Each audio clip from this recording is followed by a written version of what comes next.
अस्सलाम वालेकुम। कैसे हैं आप सब? उम्मीद करता हूँ सब ठीक होंगे। और आज इंशाल्लाह जो IG2 रिस्क असेसमेंट रिपोर्ट होती है उसमें जो पार्ट 2 है उसमें जो फायर हैज़र्ड होता है हैज़र्ड कैटेगरीज़ में उसको इंशाल्लाह हम डिटेल से डिस्कस करेंगे। आगे मैं आपको बताऊंगा रिपोर्ट के जो पार्ट 2 में फायर हैज़र्ड किस तरह लिखा जाता है और कौन कौन से वर्कर्स इंजर्ड हो सकते हैं वगैरह वगैरह। लेकिन उससे पहले आप यहाँ पे स्क्रीनशॉट्स देख लें जो इस दफ़ा जून में स्टूडेंट्स की रिपोर्ट्स बनाई हैं। अल्हम्दुलिल्लाह सारी रिपोर्ट्स जितनी भी बनाई हैं जेन्युइन है। कई आपको अक्सर ख्याल आता होगा या आपके क्वेश्चन होंगे कि सर जो रिपोर्ट होती है आप मॉडिफाइड किसी और की कॉपी पेस्ट तो नहीं होती, लेकिन देखें ऐसा कुछ भी नहीं होता। आप जो भी रिपोर्ट हम बनाते हैं, ठीक है, मैं बनाता हूँ, उसकी बेशक आप टर्निटिन पे जाके उसकी वेरिफिकेशन भी कर सकते हैं। वहाँ पे आपको जो मेल प्रैक्टिस या प्लेजम शो होगी वो बिल्कुल 0% शो होगी रिपोर्ट के हवाले से, ठीक है। ज़्यादा से ज़्यादा शो हो जाएगी आपको 5%, 6%, 8% तक जा सकती है, लेकिन 16% तक एक्सेप्टेबल होती है प्लेजम, ठीक है। इससे ज़्यादा एक्सीड नहीं कर सकते आप। ये मैं आपको कुछ जो है वो स्क्रीनशॉट्स दिखा रहा हूँ जिसमें काफ़ी मैच्योर लोग हैं जो IG2 रिपोर्ट मुझसे बनवा चुके हैं। ऐसे स्टूडेंट्स भी हैं जो मेरे पास पूरा बैच होता है स्टूडेंट्स का, ठीक है।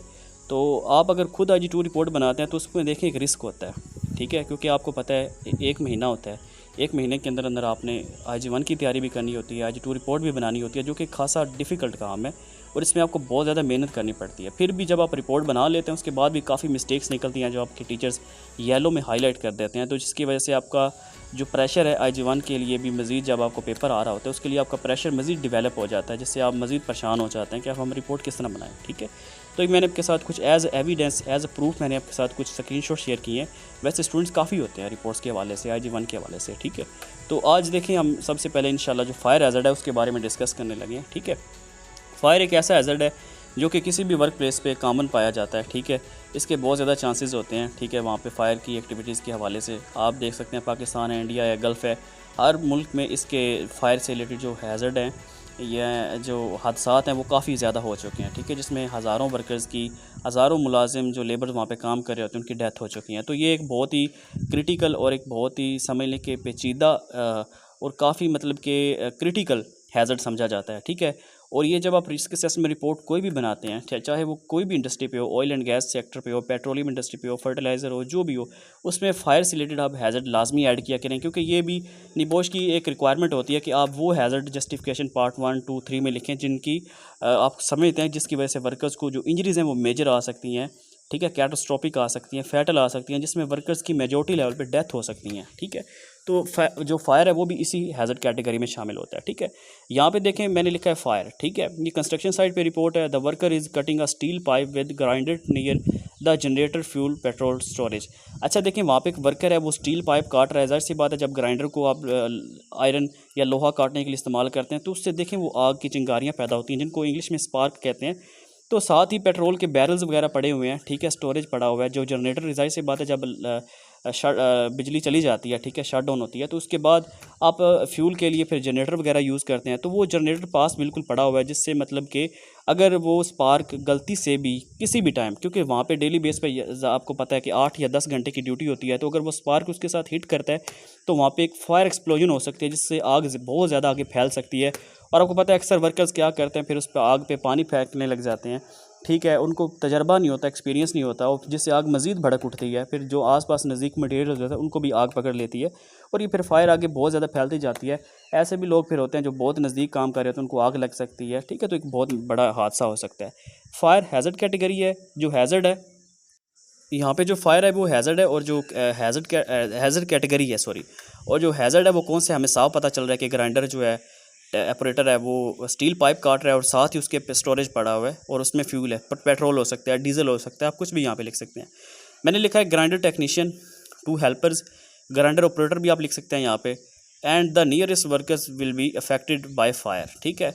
Because the steel grinder produce the flames and sparks, it will be reason of fire because the petrol is a fuel for fire. मतलब यहाँ पे वो ये कह रहे हैं कि मुझसे जो स्पार्क पैदा होते हैं उसमें जो है वो जो आगे उस जो फ्यूल होता है, पेट्रोल होता है, उसके साथ वो अगर हिट करता है तो जिससे फायर एक्सप्लोजन हो सकती है, ठीक है। वो फ्यूल ज़ाहिर सी बात है पेट्रोल बहुत जल्दी आग पकड़ लेता है। As a result fire will be burning is damage to the property, वहाँ पे प्रॉपर्टी डैमेज हो सकती है और उससे जो वर्कर्स आसपास जो काम कर रहे हैं, ग्राइंडर ऑपरेटर है, ग्राइंडर टेक्नीशियन हो सकता है, उनको सीरियस इंजरीज आ सकती हैं। कौन कौन सी आ सकती हैं? बर्न इंजरीज आ सकती हैं, muscles, bones, nervous system, blood vessels, ठीक है, रिस्पायरेटरी सिस्टम, डैमेज हो सकता है, ठीक है। इसके अलावा हार्ट फेलियर हो सकता है, स्किन बर्न हो सकती है, पूरी बॉडी बर्न हो सकती है। और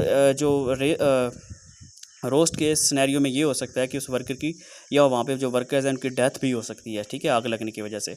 अब जो existing what are you alerting doing, ये जो ब्लॉक कॉलम 3 है, ठीक है, हैज़र्ड कैटेगरी एंड हैज़र्ड हम डिस्कस कर चुके हैं। Who might be harmed and how भी ये भी हम डिस्कस कर चुके हैं कि कौन कौन से वर्कर्स उससे ज़ख्मी हो रहे हैं, इंजर्ड हो सकते हैं, कैसे हो सकते हैं और कौन कौन सी इंजरीज आ सकती हैं, वो भी हम लिख चुके हैं। इसके बाद what are you already doing, इसमें देखिए एग्जिस्टिंग कंट्रोल्स में आप 2 भी लिख सकते हैं, 3 भी लिख सकते हैं, 4 भी लिख सकते हैं। ये अक्टूबर बैच की रिजल्ट है, ये जो पिछले साल अक्टूबर में पेपर हुआ था, स्टूडेंट की पास कैंडिडेट की रिपोर्ट है, उसकी रिपोर्ट है।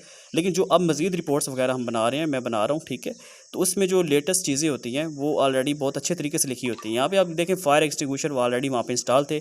ये आप एग्जिस्टिंग में एक भी दे सकते हैं। सेफ्टी स्टिकर्स या आप नोटिस बोर्ड कह सकते हैं, साइन बोर्ड्स कहते हैं, वो भी इंस्टॉल थे। Safety sign boards, flammable material install, ठीक है। The technician have safety helmets, coverall suit and safety boots. मतलब ये चीज़ें आप वहाँ पे जो है ऑलरेडी में दे सकते हैं। 2 भी दे सकते हैं, 3 भी, 4 भी दे सकते हैं। आप 2 देते हैं वो ज़्यादा बेहतर होता है, 3 देते हैं वो भी बेहतर होता है, ठीक है। नेक्स्ट आता है what further controls action required. अब जो इस दफ़ा निबोश IG-1 का पेपर आया था, जिसमें मैंने खुद स्टूडेंट्स के पेपर सॉल्व किए हैं, उसमें जो सबसे पहला क्वेश्चन आया था वो हिरार्की ऑफ कंट्रोल वाला आया हुआ था, ठीक है। हिरार्की ऑफ कंट्रोल मतलब कि वहाँ पे जो अभी करंट सिनेरियो आया था 7 जून को जो पेपर हुआ है, उसमें सिनेरियो में ये आया हुआ था कि वहाँ पे स्लिप एंड ट्रिप का हैज़र्ड बहुत ज़्यादा था, ठीक है। जो वहाँ पे वर्किंग साइट थी किचन में, तो वो बार बार वहाँ पे एक्सीडेंट रेशो हाई थी, वर्कर बहुत ज़्यादा इंजर्ड हो रहे थे, बार बार ज़ख्मी हो रहे थे। तो वहाँ पे फिर निबोश पूछता है कि आप कौन से control measures hierarchy of control के मुताबिक प्रोवाइड करेंगे। सबसे पहले आपको पता है एलिमिनेशन होते हैं, ठीक है। उसके बाद इंजीनियरिंग होते हैं, एडमिनिस्ट्रेटिव सब्स्टिट्यूशन होते हैं, ठीक है। इसके बाद आप पीपीज वगैरह भी, ट्रेनिंग वगैरह मेंशन कर सकते हैं, ठीक है। एलिमिनेशन कंट्रोल होते हैं, एडमिनिस्ट्रेटिव भी आप मेंशन कर सकते हैं, इंजीनियरिंग दूसरे नंबर पे कर सकते हैं, फिर एडमिनिस्ट्रेटिव, ठीक है। इसके बाद आइसोलेशन के हवाले से आप कर सकते हैं, फिर आप ट्रेनिंग रिकमेंड कर सकते हैं, पीपीज रिकमेंड कर सकते हैं, हेल्थ सर्विलेंस रिकमेंड कर सकते हैं। लेकिन हिरार्की ऑफ कंट्रोल आपने वहाँ पे प्रोवाइड करना होता है, ठीक है। जो इस दफ़ा सवाल आया हुआ था रिपोर्ट के हवाले से, रिस्क असेसमेंट के हवाले से 2 क्वेश्चन आए हुए थे और दोनों तकरीबन 20-25 नंबर के थे वो, ठीक है। तो आप हिसाब लगा सकते हैं कि 20, 25 या 30 जो नंबर होते हैं तो काफ़ी ज़्यादा एक समझ लें कि बहुत अहमियत रखते हैं, ठीक है।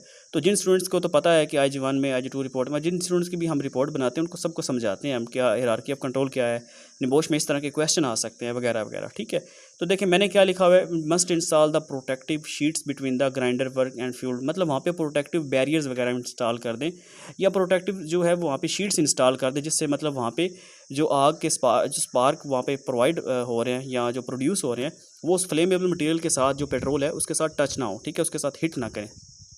यहाँ पे मैं ये भी कर सकता था कि मतलब आप सेपरेट जो है वो स्टोरेज प्रोवाइड कर दें, स्टोरेज किसके लिए, जो वहाँ पे पेट्रोल पड़ा हुआ है, मतलब उसको कहीं और शिफ्ट कर दें, ठीक है, स्टोरेज को कहीं और शिफ्ट कर दें आप। यहाँ पे मैं ये भी दे सकता था एलिमिनेशन कंट्रोल में। 1 हफ्ते का मैंने टाइम दिया। मैकेनिकल सुपरवाइज़र भी यहाँ पे मैंने लिखा हुआ है, आप यहाँ पे लिख सकते हैं, फाइनेंस डायरेक्टर लिख सकते हैं, साइट मैनेजर लिख सकते हैं, प्रोजेक्ट मैनेजर लिख सकते हैं, डिपेंड करता है आप किस रिपोर्ट पे काम कर रहे हैं, ठीक है।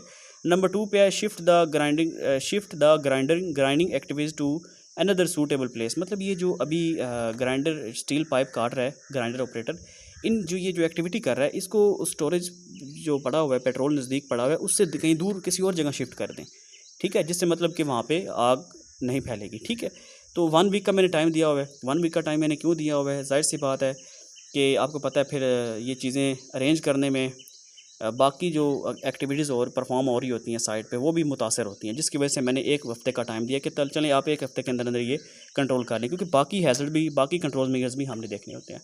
नंबर 3 पे provide the separate fuel storage area from out of the construction. मतलब एक अलहदा स्टोरेज उनको प्रोवाइड कर दें, जो पेट्रोल पड़ा हुआ है ना, जितने भी कंबस्टिबल या आग लगाने वाले मटेरियल्स होते हैं उनके लिए अलहदा स्टोरेज आप प्रोवाइड कर दें, ठीक है। 3 वीक्स का मैंने टाइम दिया, क्योंकि अलहदा स्टोरेज बनाने के लिए काफ़ी टाइम रिक्वायर्ड होता है। इसके लिए मैंने एडमिनिस्ट्रेटिव मैनेजर प्रोवाइड किया, क्योंकि देखें एडमिनिस्ट्रेटिव मैनेजर, ठीक है, एडमिनिस्ट्रेटिव कंट्रोल है तो जाहिर सी बात है इसके लिए फिर वही हम उसको मेंशन करेंगे, ठीक है। Monitor the fire hazards time to time at work site. मतलब यहाँ पे वो ये कह रहा है कि मतलब मॉनिटर करें, ठीक है, कि कोई भी ऐसी एक्टिविटी तो नहीं हो रही वहाँ पे जिसकी वजह से आग लगने का खतरा हो। 2 डेज़ का मैंने टाइम दिया। HSE मैनेजर की जिम्मेदारी होती है वो इन चीज़ों को देखे। Explain the fire hazard in tool box talk meeting. सुबह सेफ्टी ऑफिसर HSE में जो मैनेजर होता है या सेफ्टी ऑफिसर होता है, वो सुबह उठने के बाद जब ड्यूटी पे जाता है वो सारे वर्कर्स को इकट्ठा करता है और उनको tool box talk meeting provide करता है, जिसमें वो ये फायर से रिलेटेड, स्लिप एंड ट्रिप से रिलेटेड, मैनुअल हैंडलिंग से रिलेटेड जितने भी हैज़र्ड होते हैं उनसे रिलेटेड एक ब्रीफ डिस्क्रिप्शन देता है कि आप अपनी सेफ्टी का ख्याल रखिएगा, आप अगर इंजर्ड हो सकते हैं तो फिर इसमें आप खुद रिस्पॉन्सिबल होंगे वगैरह वगैरह, ठीक है। तो अपनी सेफ्टी को आपने इंश्योर करना है। टूल बॉक्स स्टॉक में फिर जो है वो इनको बताया जाए कि फायर से रिलेटेड हैज़र्ड है उनको कैसे हैंडल करना है। 1 दिन का मैंने टाइम दिया, HSE मैनेजर इसके लिए जिम्मेदार है। नंबर 6 पे मैंने लिखा हुआ है provide PPE safety goggles hand gloves. यहाँ पे मैं ये भी लिख सकता हूँ provide fire blanket to workers, ठीक है। मतलब वहाँ पे फायर ब्लैंकेट प्रोवाइड कर दें या वहाँ पे इमरजेंसी जो है वो अलार्म बटन प्रोवाइड कर दें कि आग लगने की सूरत में वहाँ पे हॉर्न बजने लग जाए और इमरजेंसी टीम्स जो हैं वो वहाँ पे पहुँच जाएँ, ठीक है। यहाँ पे मैं 7वें नंबर पे ये भी लिख सकता था कि वहाँ पे इमरजेंसी एग्ज़िट रूट्स होते हैं वो प्रोवाइड किए जाएँ। या यहाँ पे मैं ये भी मेंशन कर सकता था कि वहाँ पे वर्कर्स जो हैं उनको सेफ्टी ड्रिल वगैरह या फायर से रिलेटेड जो है वो ट्रेनिंग देनी चाहिए, ठीक है, ताकि उनको मज़ीद जो है उनकी सेफ्टी को इम्प्रूव किया जा सके।